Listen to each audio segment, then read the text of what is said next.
प्रत्येक प्रश्नाला कधी कधी उत्तर द्यायचं शिका. लक्ष द्यायला दळूबाई का बुजदिल माणसं. आपण दळूबाई म्हणून जगणार आहोत का? ते पक्का लक्षात ठेवायचं. ठीक आहे. देव माणूस म्हणजे लई या माणसाचं लई सध्या शोषण चालू आहे. आधुनिक काळात देव माणसाचा कार्यक्रम सज्जनपणानं वागायला लागले. ते प्रत्येक माणसाला सज्जनच समजायला लागलं, आपली कथा व्यक्त करायला लागली. त्या माणसाचा कार्यक्रम कोणी वाजवायला लागला. इव्हन तुमच्या कहाण्या पण विकल्या जात्या. तुम्ही जे भावना व्यक्त करता ते कहाण्या मार्केटिंग केलं जाते. बरोबर आहे? काय केलं जातं? मार्केटिंग. दुःख पण आहे अशा देव माणसाचं सध्या नाही का काय व्हायला लागलं माहिती आहे का? सज्जन माणूस म्हणतात. त्याच्यामुळे सध्याच्या काळात तरी कलियुगात सज्जन माणसाची दशा झाली.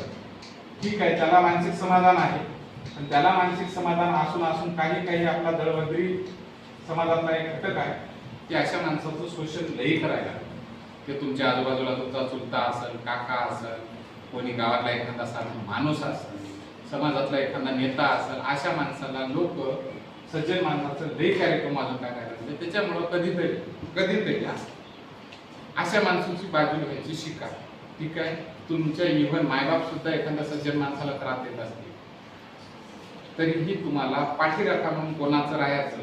कारण त्या कहाणीसारखा एका वेळेस काय झालं माहिती आहे तुम्हाला? एक जंगलात नाही का एक चिमणी होती आणि आवाढव्य जंगलाची आग विझवायची.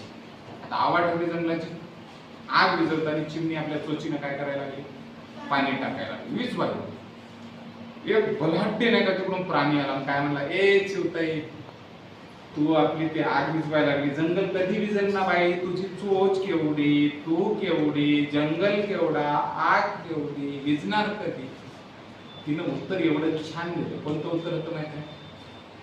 भाऊ म्हणे जरा असं लक्षात घे, तू जे करायला लागला निष्क्रियता आहे त्याला म्हणतात. तू काहीच कर. मी तरी एका यादीत याल क्रियाशीलतेची, काहीतरी क्रिया करायची. आणि जेव्हा इतिहास लिहिला जाईल इतिहास, तेव्हा माझं नाव आग विझवणाऱ्याच्या यादीत येणार, आग लावणाऱ्याच्या यादीत. कोणाच्या यादीत येणार? विझवणाऱ्याच्या. त्याच्यामुळं माणसानं आग विझवणाऱ्याच्या यादीत याच लक्ष द्यायला लागलं. त्याच्यानंतरची गोष्ट